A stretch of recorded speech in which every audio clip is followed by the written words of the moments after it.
Yo-ho! It's coming this way, a swift ocean current carrying a raft of special treasures for listeners today and every week. It's the Land of the Lost, brought to you by Bosco. Yes, Bosco Milk Amplifier, the luscious chocolate-flavored syrup that makes milk taste wonderful. Yes, milk is the best food drink in the world, and Bosco makes it even better. Adds extra iron for extra energy to go on, extra vitamin D to grow on. Wonderful desserts.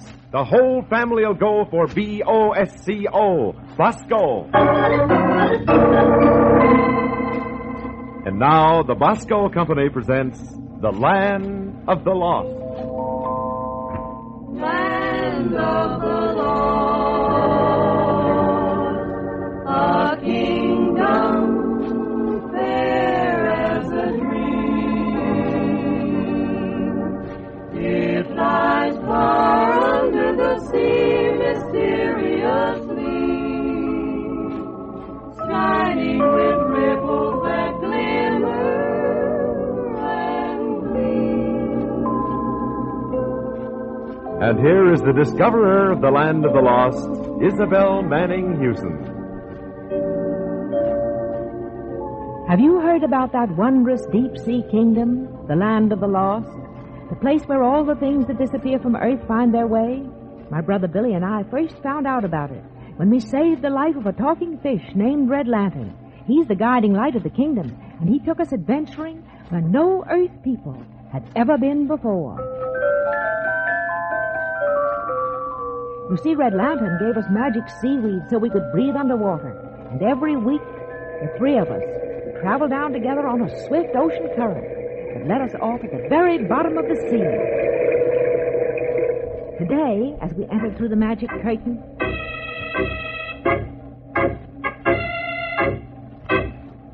oh, my gracious! Look at the decorations. All the waterways are hung with banners and bunting. Oh, golly, what is it? Neptune's birthday or something? Fan my fins, didn't I tell you? Today's the annual meeting of the AGAFSS.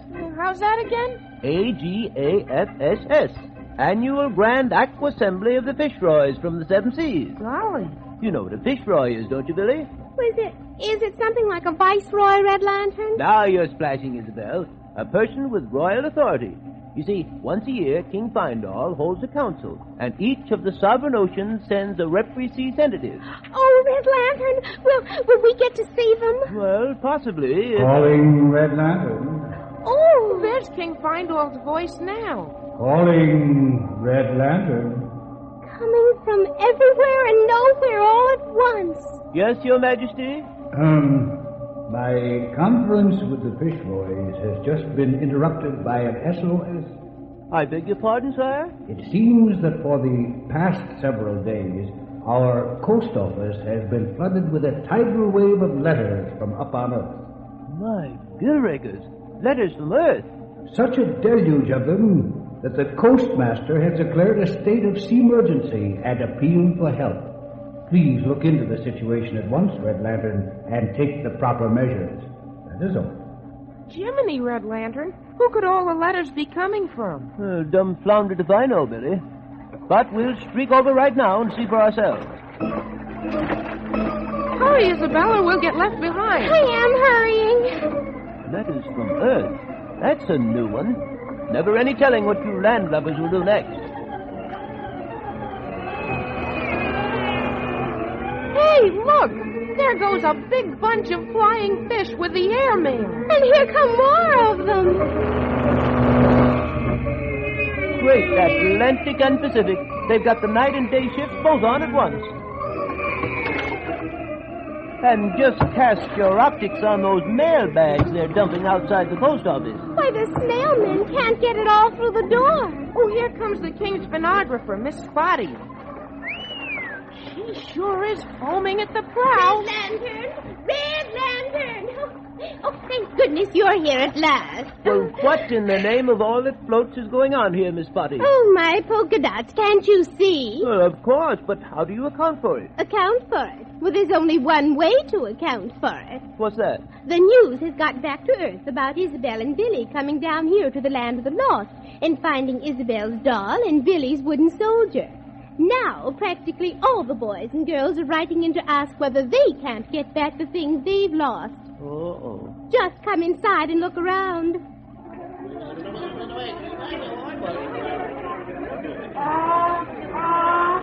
You see, the post office is a madhouse. The snail men are threatening to go on strike. And we snail men don't mean maybe. Listen here, Red Lantern. A snail man's duties used to be a cinch. The mail was so easy to haul, No one cared if we took a minute to an inch. and we went through life at a crawl. But times have changed, ah, yes, and our backs are bound with woe. For the kids upstairs have discovered this address, and they're all mailing letters below, below, below, to the land of the lost down below. Dear me. And that's not all, Red Lantern. Not all. I'm afraid Mr. Seal, the postmaster, is becoming unbalanced. What? He just sways back and forth there on the ledge and sings to himself. Just hear him. In days of yore, I used to sit and snore, but now I'm the one who works. He works. The Coast Office staff has all its flippers full, and I've had to hire 20 extra clerks. But the letters still pour in, and there's no place left to put the overflow. If this keeps up, we'll have to raise the roof, for there's no more room down below, below, below. There's no room left down below, below, below. There certainly isn't. No bridge there. Here comes another load. Another load of mail! Now pull yourself together, Coastmaster, and all you denizens. We've simply got to keep our fins up. Now, Miss Spotty, are most of these letters simply addressed to the land of the lost? Not all. About half are directed to King Findall, and there are 1 million or so for you, Red Lantern. Oh, bless my scales. Hey, here's one with your name on it, Isabel. For mercy's sake, let me read it. Quiet, please. Dear Isabel, have you seen my doll Mary Jane in the land of lost toys? If she is there, please ask King Findall to let me have her back. I'm so lonesome without her. Oh, dear, I know just how she feels. But Isabel, you aren't allowed to take your doll back, and I can't take my wooden soldier either. Oh, why can't they understand? Now, Miss Spotty, it's only natural for kids to want their lost things back. But rules are rules. Well, what are we going to do, Red Lantern? Why, Earth children are writing in from Texas to Timbuktu. Which makes it far too big a problem for you and me to handle alone, Miss Spotty. This is a matter for the Grand Aqua Assembly, and I propose to wade right into it while the Fisheroys are still in session. Billy, Yes, Red Lantern? you and Isabel gather up a batch of letters and bring them along with you. Yes, Red Lantern. Miss Spotty, I suggest you go and round up some of the prominent citizens of Toyland in case they're needed to give evidence. Right you are, Red Lantern. Now we're getting some action. Come on, tadpoles, to the palace. And mind your P's and Q's. We're about to take a dip with a diplomat.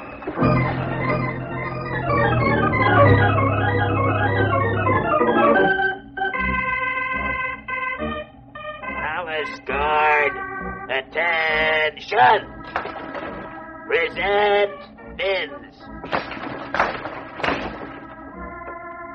Gee willikins, Red Lantern. The palace is specially dressed up today. And look at the guards. Oh, we put on the dogfish for these state occasions, Billy. Red Lantern, will we see King Findall at last? I'm afraid not, Tadpoles. No matter how close he is, he's still invisible. Oh, Redwater. Who goes there? It's all right, sir. We have urgent business to put before His Majesty.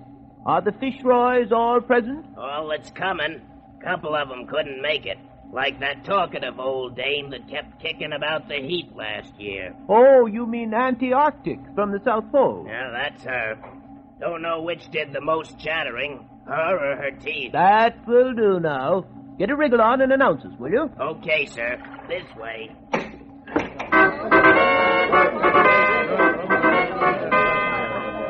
The guiding light to the land of the lost. Red Lantern. Enter, Red Lantern.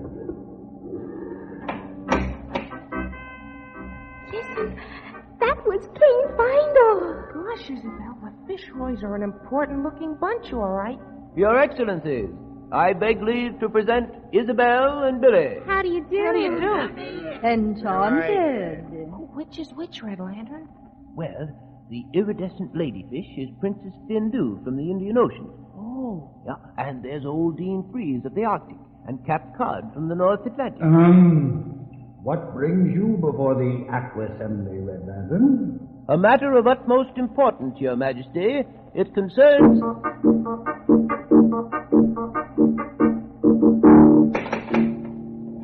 The Fisheroy from the South Atlantic, El Senor Tropicano. Late as usual, always behind tide. Your Majesty and Excellencies, 1,000 pardons. Well, what happened, Heat Wave? Did you slip on a manana? Order. Dean Freeze, please submerge yourself. Red Lantern has the ocean floor. Proceed, Red Lantern. Well, to put the whole thing in a clamshell, Your Majesty, our post office is being inundated by an avalanche of letters from Earth children who have lost their favorite toys and want to know whether there is any possible way of getting them back. Ridiculous. If a thing's lost, you can't get it back. Otherwise, it wouldn't be lost. QED. Ah, but Dean Freeze, children do not always recognize such cold logic. Hindu is right. Now, keep cool. Hasn't it always been a basic law here that no lost object may ever be taken out of the kingdom? Maybe so. Quite correct, Dean Freeze. And it's always been very easy to keep that law, because people didn't suspect such a place as the Land of the Lost existed. But now that all these children are writing to ask about their lost toys, well, it seems only fair to give them some sort of explanation. That's right, my Cracky. Red Lantern, do they give any reasons for thinking they're entitled to the return of said toys? Oh, yes, Your Majesty. Billy. Yes, Red Lantern? Suppose you read out loud that letter on top there, the one from the 12-year-old boy. Yes, sir. Well, his name is Roger, and he says, Dear King Findall, am writing you about my catcher's mitt. It took me an awful long time to save money to buy it, and then it got lost when we moved. Oh, what a pity. If you could just let me have that mitt back, King Findall, I'd be glad to do you a favor sometime. That's all. Well, now, that's real tough on the little feller. I say you ought to get it back. See, it is so bad. Hold on there, hold on. Yes, Cappy Cod? It's one thing to say this young snipper should have his catcher's mitt back, but he's only one of 1,000. How can we go into the history of all of them? Caramba. This is a most difficult problem. Why? It's as plain as the North Star. There's already a law in force here about lost property. But we have never heard the children's side of the case before, Dean Freeze. Goodness, what's that? That must be Antarctic, our seventh Fisheroy. She's been listening from the South Pole by a short wave. Will you turn the switch, Red Lantern? Certainly, Your Majesty. Come in, Antarctic. We're listening. Come in, Antarctic. Oh, can you hear me up there? Yes, Auntie. Ask her how our chilblains are. That's the news from you, North Atlantic. At least I'm not in a fog the way you are half the time. You've heard what we've been saying, Anti-Arctic. Did you have a suggestion to make? Yes, indeed. I think we ought to consult the toys themselves before we go any further. How do we know whether they would be willing to return to their old owners? Now, that's what I call fair good sense. Very well. I shall ask Miss Spotty to... Excuse me, Your Majesty, but I anticipated this suggestion. Some of the toys are probably waiting outside at this very moment. Splendid! Show them in, Red Lantern. A delegation from Toyland. Oh, boy, I wonder if we know any of them. Shh, Billy, quiet. Here they come.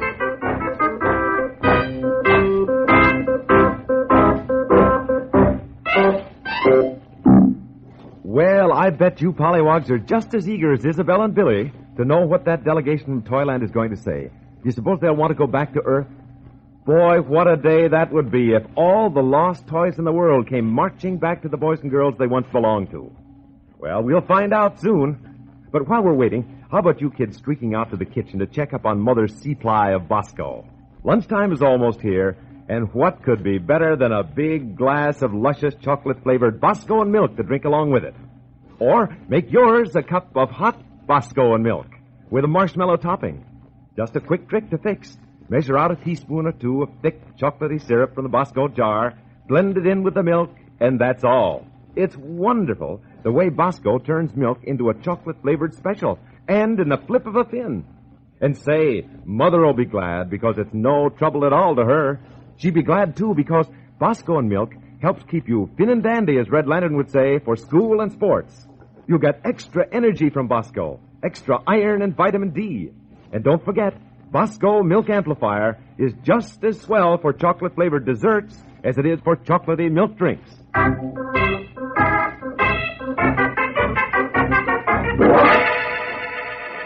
Now, back to the land of the lost, where the Fisheroys are assembled in the council chamber. Red Lantern is just opening the door to admit a delegation of lost toys headed by the Toyland Marines.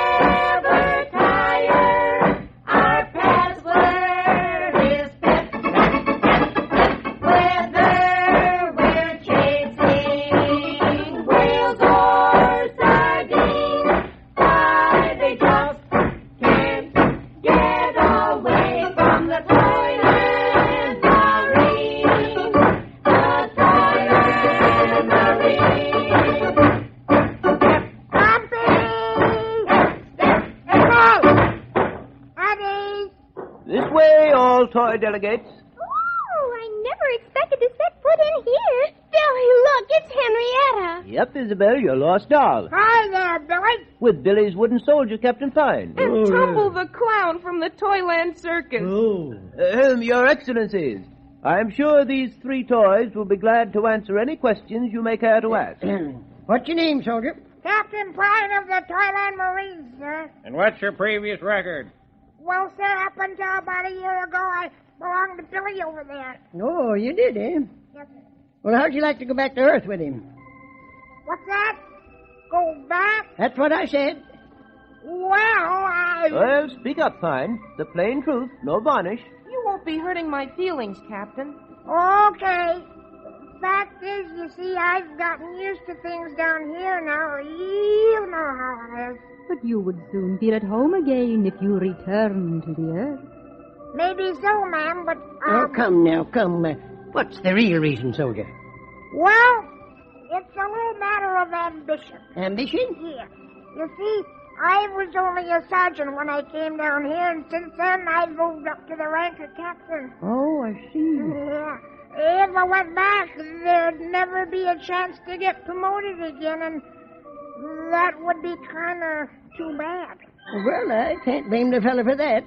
What about the young lady here? Who, me? Si, senorita.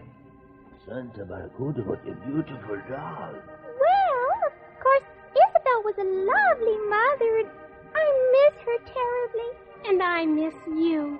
Oh, you belong to this little Earth girl? Yes, she did, Princess Bindu. Henrietta was my favorite doll. But I want her to be happy. Oh, I knew you'd understand, Isabel. I'm afraid it would interfere with my plans. But why, Senorita? Because Captain Pine and I are going to be married and have a dollhouse of our own. Ah, si. Why, Henrietta, I just couldn't leave him. Well, what do you know? Magnifico! Romance! Romance? We don't bother with that in the frigid zone. Now, let's not drift away from the subject, Gentlefish. We have one more witness who's been with us for many years. Tumble the Clown from the Toyland Circus. All right, how about it, old feller? You want to stay here, too? Well, I think most of us feel the same way, sir. We're part of the place now. Yes.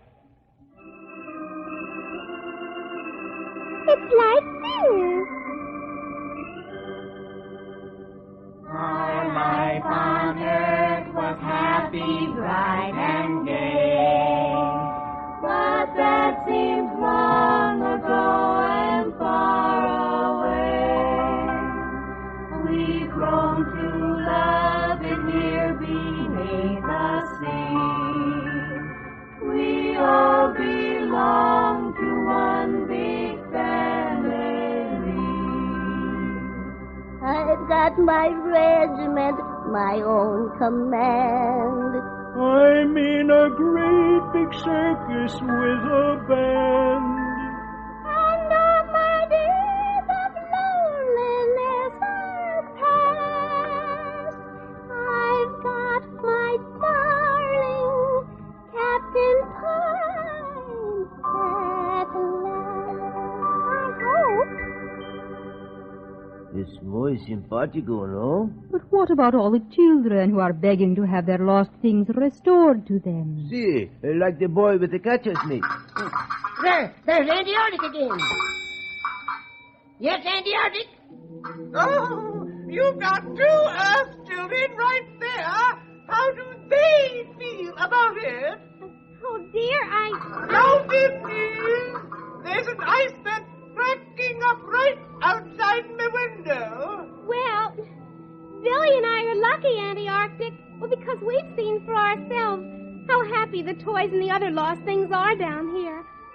I think if the boys and girls up on Earth could only understand, they might not feel so badly. Shiver me timbers, right back where we started from. Well, we've heard all sides of the question. I move we take a quick vote on what to do. Second the ocean. Then all except the Fisheroys will kindly leave the council room. Well, come on, toys and tadpoles. That means us. Golly, Red Lantern, what do you suppose they will decide? Well, your guess is as good as mine, Billy. I'm on tenterhooks myself. What about us? How's that, Captain? Why, this may turn all Toyland topsy-turvy. Yes, and what will happen to all the new toys upstairs if they decide to send us back up there? How do you mean, Tumble? Why, millions of new toys are made every year, Isabel. But many of them will never find a home if all of us lost toys are restored to our owners. They'll be left on the shelf, lonely and unwanted. Gosh, I never thought of that. Listen! Sounds as if they're breaking up in there. I believe you're right, Billy. Here they come. Our meeting's finally over. Our visit here is through. The Brotherhood of Fisheroys bids you all upon adieu. As once again we scatter to north and south and west, we hope throughout the coming year you'll all be on the quest. We have determined the question of the toys. Now you can answer all of the girls and boys. The settlement is final, by our terms you must abide. And now yo-ho, we've got to go, it's time to catch the tide. Landon. Yes, King Findall? I have disappointing news, I'm afraid. Oh, gee. Well, listening, Your Majesty. After due deliberation, the Fisheroys from the seven seas have declared that the return of any object whatever from the land of the lost is unconstitutional and must so remain. The Aqua Assembly has pointed out that the loss of toys up on Earth is a matter for Earth people to deal with. That is all. Earth people? Earth people? Earth people? Earth people?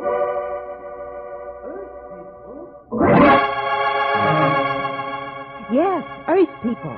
And that's where we come in. We've solved the problem, and this is how. Of course, we can't return to you boys and girls the actual toys you've lost. King Findall has forbidden it. But here's what we are going to do. And listen closely, every one of you pollywogs. Each week, the 7 boys and girls who write the most interesting and unusual letters to the land of the lost, telling why they want a lost toy or some other treasure returned, will receive a brand new one as much like the original as possible. You mean no matter what you've lost, you have a chance of getting it back? Suppose it's a jackknife or a fountain pen. No matter what it is, write and tell us all about it and why you want it back. That's easy, isn't it? Easy. It's wonderful. It's out of this world. But say, when will we know who the winners are? Just 2 weeks from today, right here on this program, we're going to start what we call Lucky 7 Time. And that's when you'll hear the names of the 7 boys and 7 girls who, in the opinion of our judges, have sent in the most interesting letters about treasures they've lost and want returned. Boy, I'll say that's Lucky 7 Time. You actually mean you don't have to send anything but a letter? That's all. Just a simple letter in your own words, describing what you've lost and what it meant to you. We'll try to locate it in the land of the lost and send you the nearest thing to it, no matter what it is, whether it's a doll, an umbrella, or a baseball. Just send your letter or postcards to the land of the lost, American Broadcasting Company, Radio City, New York.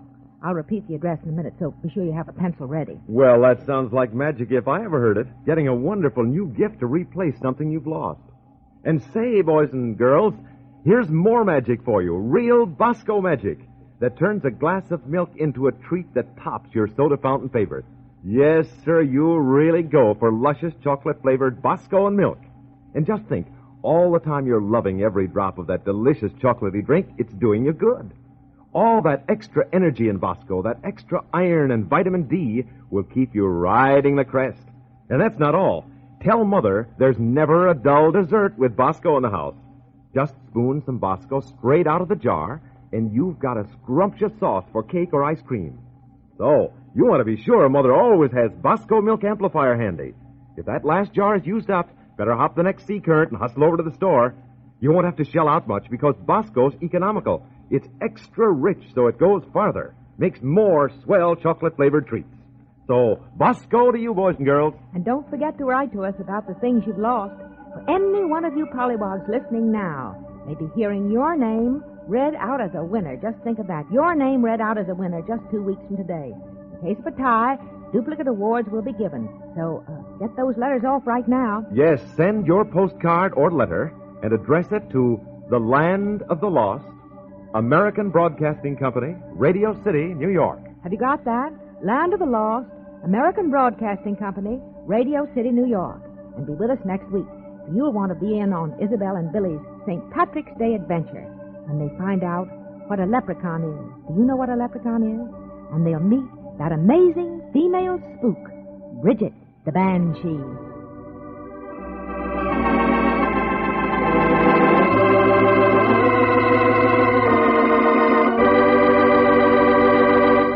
Tune in, same time, same station, when Bosco takes you again to the Land of the Lost. The Land of the Lost is an original story by Isabel Manning Hewson. The director is Cyril Armbruster.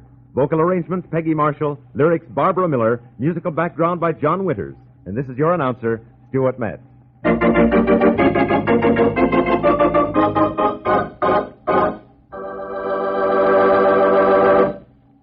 This is ABC, the American Broadcasting Company.